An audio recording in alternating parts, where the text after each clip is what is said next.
Lionel Walter Rothschild yang merupakan orang yang mendapatkan julukan Lord Rothschild yang kedua gitu ya, juga memainkan peran utama di dalam pembentukan Israel, geng. Nah, Walter ini adalah Presiden Federasi Zionis Inggris sekaligus penerima dari Deklarasi Balfour, sebuah dokumen penting yang dibuat oleh pemerintah Inggris pada tahun 1917 saat musim panas pada tahun tersebut ya. Arthur Balfour itu meminta Rothschild dan Chaim Weizmann, seorang ilmuwan dan salah satu promotor Zionisme, untuk bisa merancang pernyataan yang sejalan dengan tujuan Zionis.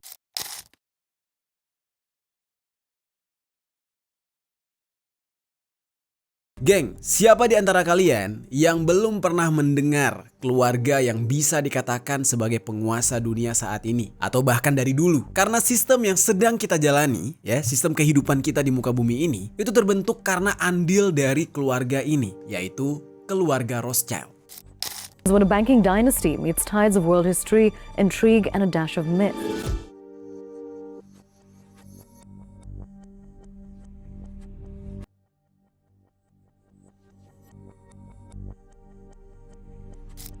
Nama keluarga ini sering disebut sebagai simbol kekuatan finansial di peradaban manusia pada saat ini. Memang hal tersebut dikarenakan sejak abad ke-19, keluarga Rothschild ini dikenal memiliki jaringan bisnis yang luas di Eropa dan berperan di dalam berbagai proyek ekonomi serta politik pada masanya. Karena pengaruh yang begitu besar ya, banyak yang beranggapan kalau berbagai peristiwa besar yang terjadi di dunia selalu berhubungan dengan Rothschild. Bahkan salah satu negara yang sekarang cukup banyak musuhnya, cukup dibenci oleh banyak orang, ternyata disebut-sebut lahir atas pengaruh keluarga Rothschild. Alias anggota keluarga Rothschild itu mengaku kalau merekalah yang membuat negara yang satu ini bisa eksis di muka bumi. Ada yang bisa tebak negara apa? Ya, negara tersebut adalah Israel.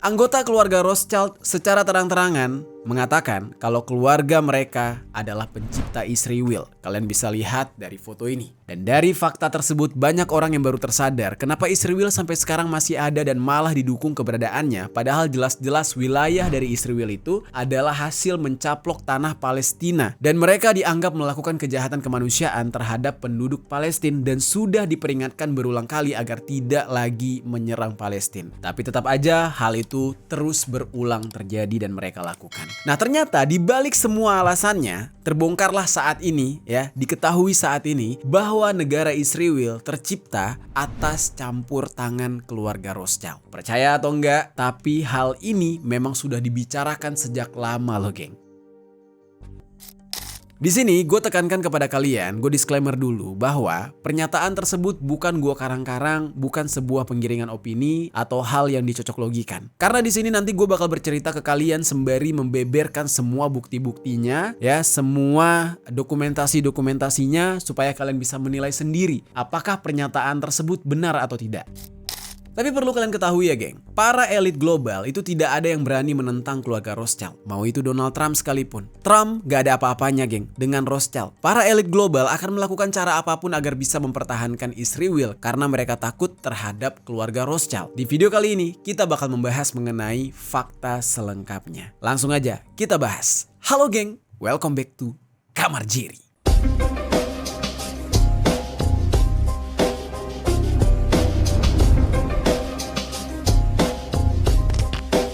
Geng, suka bikin konten pakai HP tapi kapasitas memorinya kecil? Jangan khawatir, sekarang kapasitas memori HP kalian bisa dibikin jadi besar.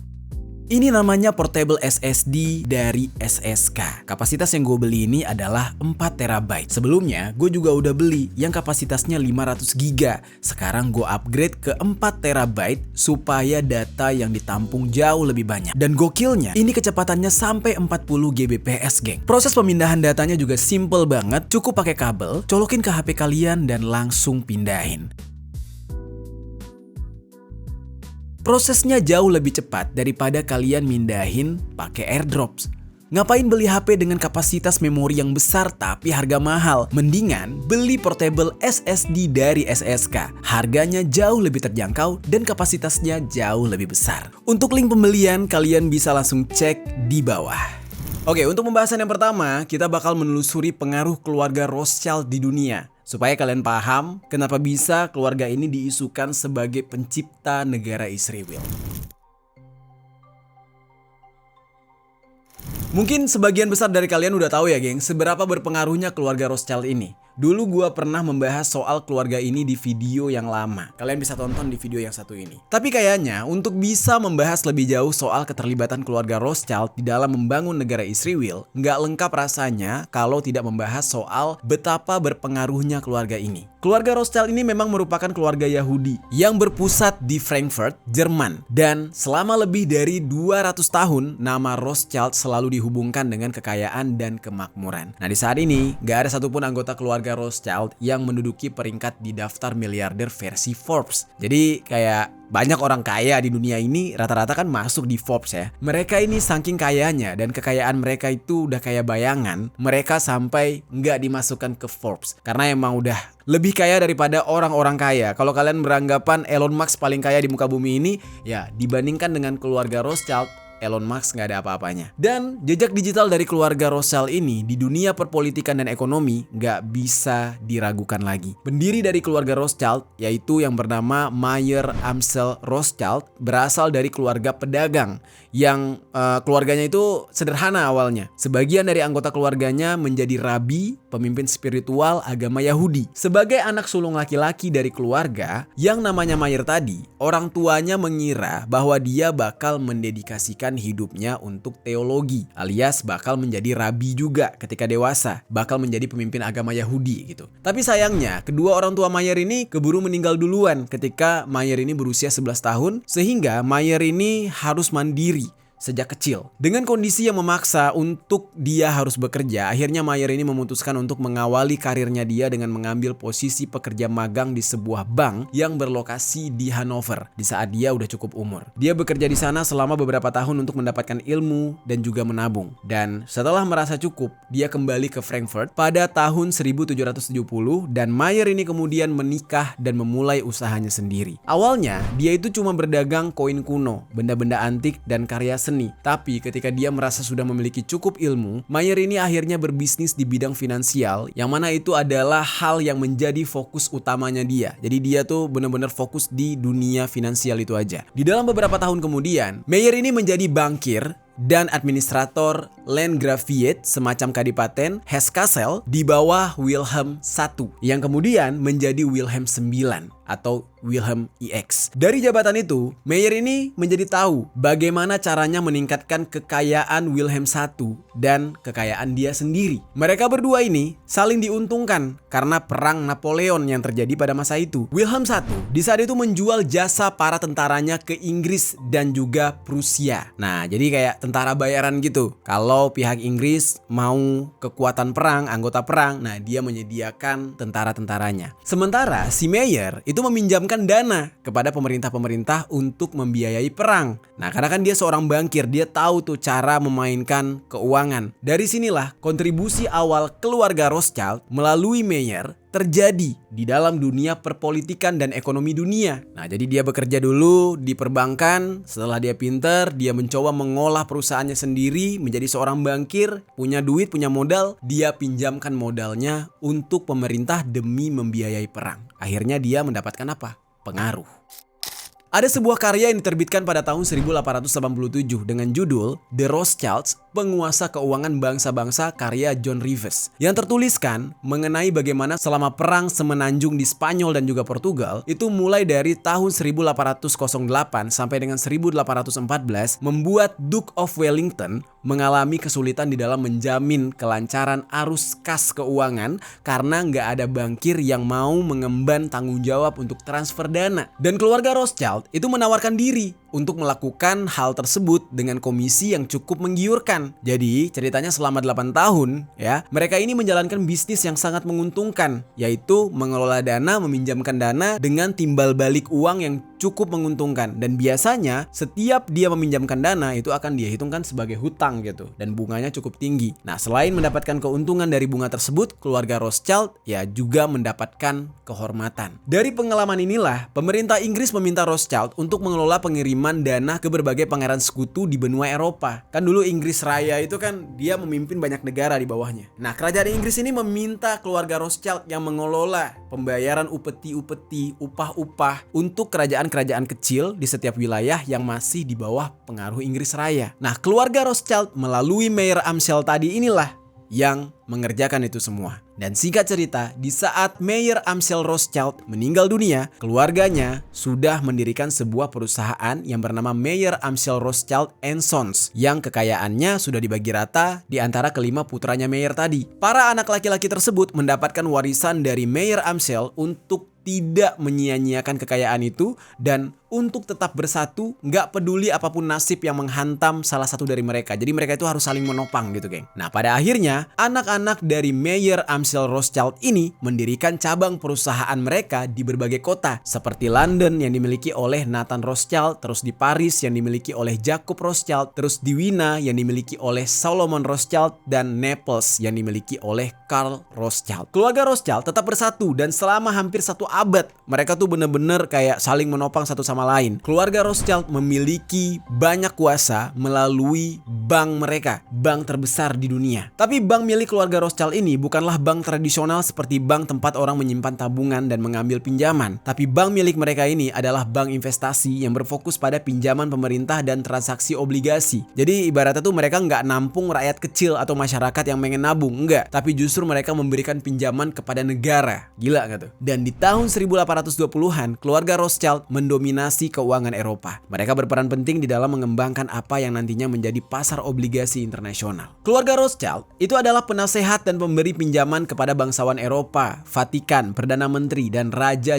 George keempat bahkan. Kenapa jadi penasehat? Ya karena duit yang dipinjamkan udah banyak banget. Ya ibaratnya tuh orang kaya, orang super kaya. Kentut aja dianggap motivasi sama orang-orang. Ya nggak sih? Dan seiring dengan pertambahan kekayaan dari Rothschild yang terus menggila, terus menggunung, masyarakat luas semakin mengakui keluarga mereka. Kelima anak laki-laki Mayer Amschel Rothschild diangkat menjadi baron kekaisaran Austria dan keturunan mereka berhasil bergabung ke dalam strata tertinggi masyarakat. Padahal mereka itu bukan keturunan bangsawan, bukan keturunan kerajaan, tapi karena saking kayanya derajat mereka terangkat. Contohnya aja nih ya, Nathan. Dia adalah orang Yahudi pertama yang dalam sejarah Inggris menjadi anggota parlemen Inggris. Dulunya nggak ada, karena kan di Eropa itu orang Yahudi pada zaman dulu kan dibantai-bantai justru. Nah, dia juga memberikan pinjaman sebesar 4 juta pound sterling yang membuat pemerintah Inggris bisa menjadi pemegang saham terusan Suez pada tahun 1875. Ngebantu negara loh dia, ngutangin negara loh. Dan sepupunya Nathan yang bernama Mayer Alphonse de Rothschild dari cabang keluarga Prancis, dia memimpin aliansi bank yang memungkinkan 2 pinjaman besar yang dibutuhkan oleh pemerintah Prancis. Yang mana uang pinjaman tersebut digunakan untuk membayar perbaikan yang diperlukan setelah kekalahan Prancis di dalam perang Prancis melawan Prusia pada 1870-an. Nah, hal ini bisa memudahkan penarikan pasukan asing yang berada di negara tersebut dan menjamin kelanggengan kekuasaan pemerintah Presiden Adolf Hitler. Lalu kemudian, Nathaniel Mayer de Rothschild, putra dari Nathan, adalah orang Yahudi pertama yang bisa masuk ke dalam House of Lords Inggris, yang mana dia menjadi Lord Rothschild pertama, geng. Sepanjang abad ke-19, bisnis keluarga Rothschild ini terus berkembang dan mereka melebarkan bisnis di luar perbankan serta perdagangan obligasi pemerintah. Nah, mereka juga berinvestasi di perusahaan asuransi dan membeli saham antara lain di perusahaan industri, metalurgi, pertambangan, dan kereta api. Nah, di abad ke-19, keluarga Rothschild juga membiayai sejumlah kolonialisme Eropa yang ada di Afrika, khususnya di Afrika Selatan. Jadi kalau kalian lihat Afrika Selatan sekarang isinya adalah orang-orang kulit putih kebanyakan, ya. Orang kulit hitamnya malah terpinggirkan dan hidup miskin. Nah, itu semua ya ketika penyerangan yang dilakukan oleh Eropa ke Afrika Selatan, biayanya ditanggung oleh keluarga Rothschild, geng. Jadi secara nggak langsung Afrika Selatan itu terbentuk seperti sekarang, isinya itu banyak orang kulit putih, orang bule, ya keluarga Rothschild juga yang ada campur tangannya. Nah, jadi sampai di sini kalian udah paham ya, geng, bagaimana gambaran dari keluarga Rothschild dan seberapa berpengaruhnya keluarga ini di muka bumi ini. Jadi kalau kita memperkirakan apakah keluarga Rothschild mampu untuk membuat sebuah negara yang bernama Israel, ya secara track recordnya udah pasti bisa. Kenapa demikian? Pertama, mereka adalah keluarga Yahudi yang base-nya di Jerman. Dan seperti yang kita tahu, Yahudi di Jerman dibantai-bantai sama Pak Kumis, ya kan? Nah, keluarga Rothschild bukan keluarga yang bodoh dan mereka ya punya power, punya kekuatan. Bisa aja setelah mereka kecewa karena mereka dibantai-bantai di Jerman sana, di Eropa sana, mereka akhirnya mencari tempat yang masih bisa mereka manfaatkan untuk menjadi negara mereka. Ya, akhirnya ditentukanlah arah mereka di Palestina. Dan akhirnya mereka berhasil mencaplok tanah Palestina dan mendirikan negara Israel. Nah, untuk lebih jelasnya kita bakal bahas nih. Sebenarnya bagaimana sih keluarga Rothschild bisa dituduh membuat negara Israel? Kita bahas.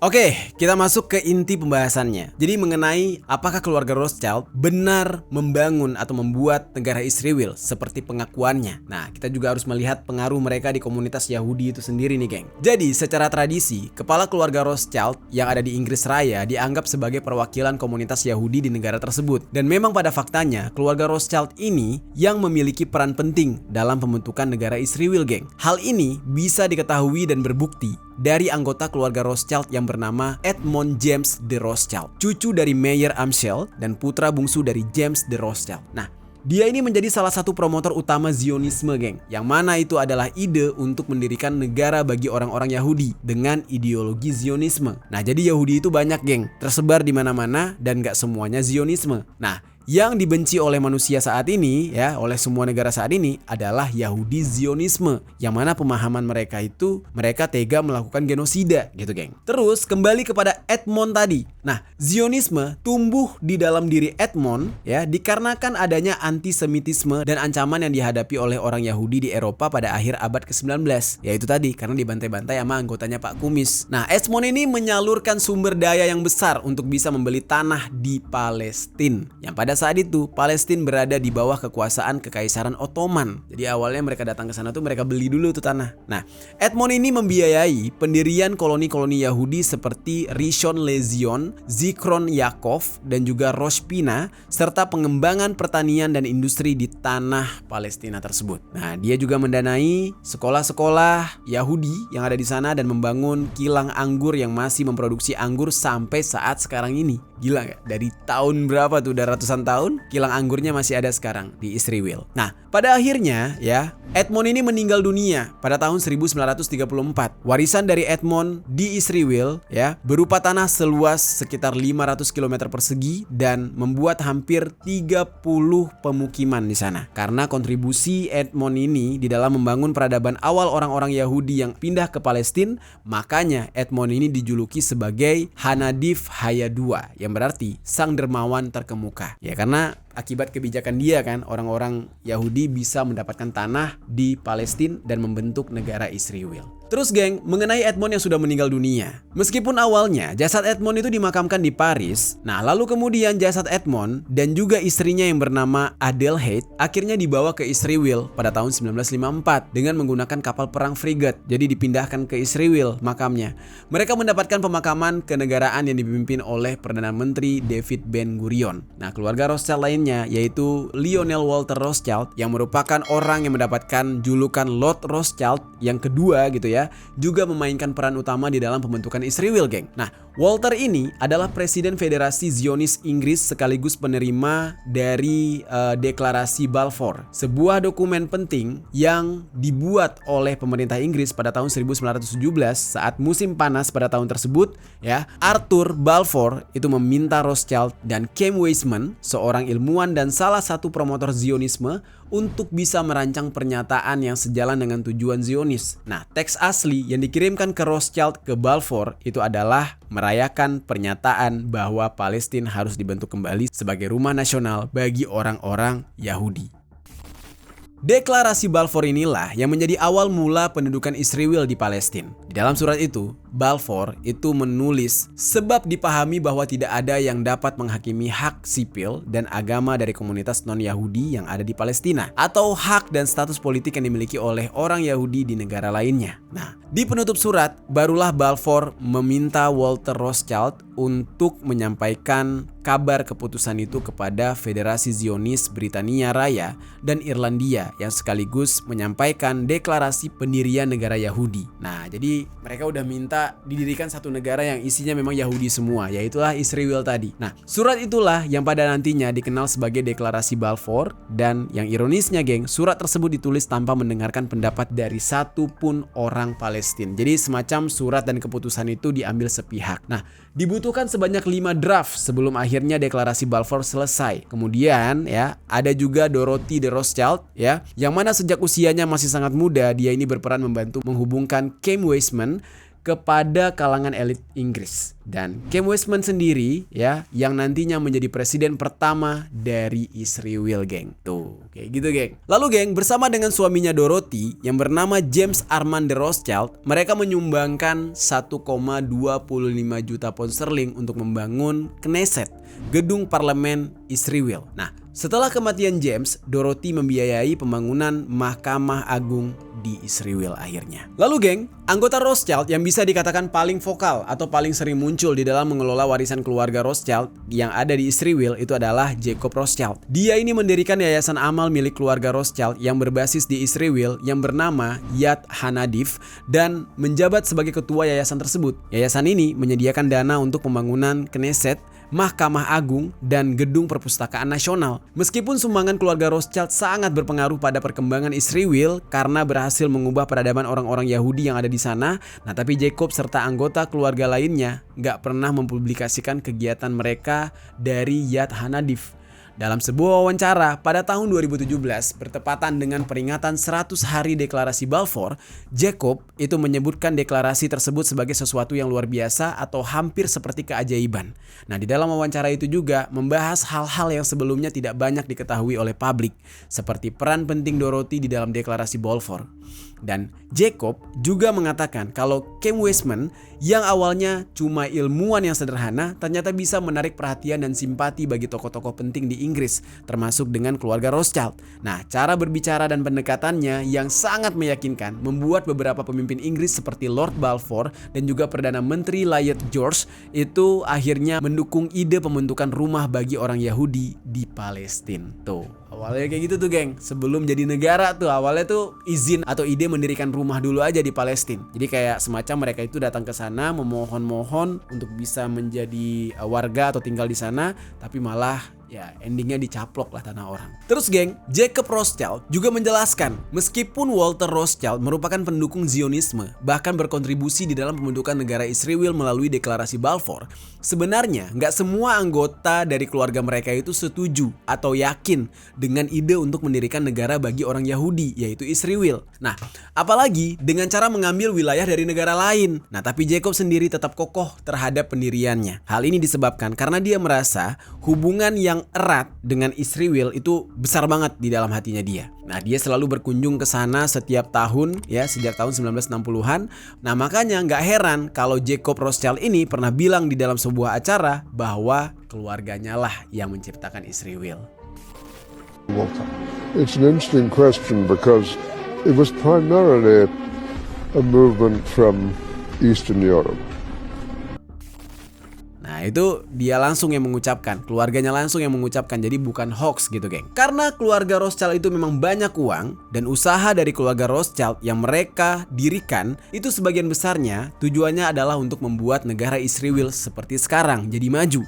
Dan karena kontribusi keluarga Rothschild inilah banyak orang yang menyebutkan bahwa pembentukan negara Israel adalah palsu karena bukan didasarkan atas kemauan dari seluruh orang Yahudi.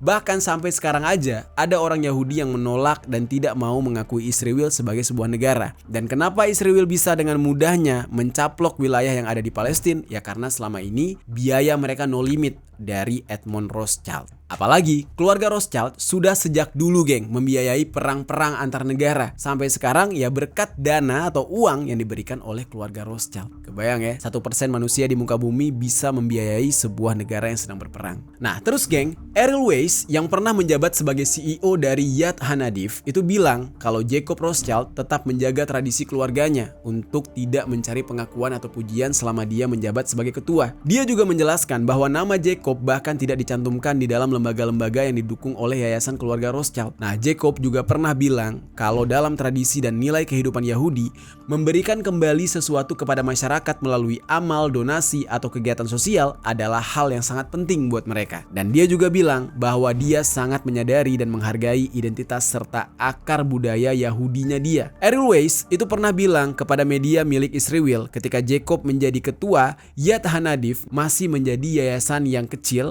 baik dari jumlah pengurus maupun stafnya. Nah, tapi berkat Jacob, Yad HaNadiv bisa memperluas peran mereka yang fokus kepada isu lingkungan dan juga masyarakat Arab. Jacob pernah bilang kepada jurnalis Italia yang bernama Alain Elkan pada tahun 2014 bahwa dia dan keluarganya sangat mendukung Israel. Nah, tetapi yayasan keluarganya didirikan tidak bergerak di bidang politik. Malah yayasan tersebut justru banyak bekerja untuk membantu hubungan masyarakat Arab Palestina. Nah, di saat ini kalau kita berbicara mengenai Israel, yang kita tahu kan cuma Benjamin Netanyahu ya, terus ada Mossad, IDF dan sebagainya lah. Nah, kita nggak pernah tahu bahwa sebenarnya ada andil yang begitu besar dari keluarga Rothschild di dalam sejarah berdirinya Israel. Ya mungkin dulu kita cuma bisa menebak-nebak dan menduga mengenai adanya bantuan Rothschild di dalam pembentukan negara ini berupa spekulasi liar mungkin ya, bahkan teori konspirasi aja. Nah, tapi sekarang setelah informasi tersembunyi pun sudah bisa diakses oleh publik ya, semua orang jadi tahu bahwa keluarga Rothschild lah yang berada di balik eksistensi negara Israel. Dan kita juga nggak boleh lupa geng bahwa elit global saat ini bukanlah penguasa dunia yang sebenarnya. Penguasa dunia itu terdiri atas dua keluarga. Yang pertama itu adalah Rothschild, terus ada Rockefeller. Nah, gak ada yang pernah berani untuk mengusik bisnis-bisnis milik kedua keluarga ini. Termasuk juga dengan keberadaan Israel yang sebagian besar peradabannya dirumorkan kalau didanai oleh keluarga Rothschild. Nah, lalu kalau selama ini kita kira bahwa Israel dilindungi oleh Amerika aja, ya ternyata kita salah geng. Karena Donald Trump pun pasti takut dengan keluarga Rothschild. Dia mungkin adalah seorang pebisnis, tapi Rothschild adalah yang menguasai sistem ekonomi di muka bumi ini. Tanpa keluarga Rothschild kayaknya ya perusahaannya Donald Trump juga gak bakal jalan. Nah, gak heran kan geng, kenapa banyak negara yang mendukung Israel? Kenapa sampai saat ini banyak negara yang seolah tutup mata dan membiarkan Israel melakukan genosida, padahal jelas-jelas mereka ya terbukti melakukan kejahatan. Dan kenapa PBB atau Persatuan Bangsa-Bangsa diam aja dan hanya mengecam aja, ya halus gitu aja, tanpa adanya tindakan terhadap Israel? Ya jawabannya, karena adanya sosok keluarga Rothschild di belakang Israel yang siap pasang badan bagi siapapun yang ingin mengusik Israel. Nah, jadi itu dia geng ya, pembahasan kita kali ini mengenai keluarga Rothschild yang ternyata berada di balik pembentukan Israel. Gimana nih geng, menurut kalian tentang pembahasan ini? Coba tinggalkan komentar di bawah.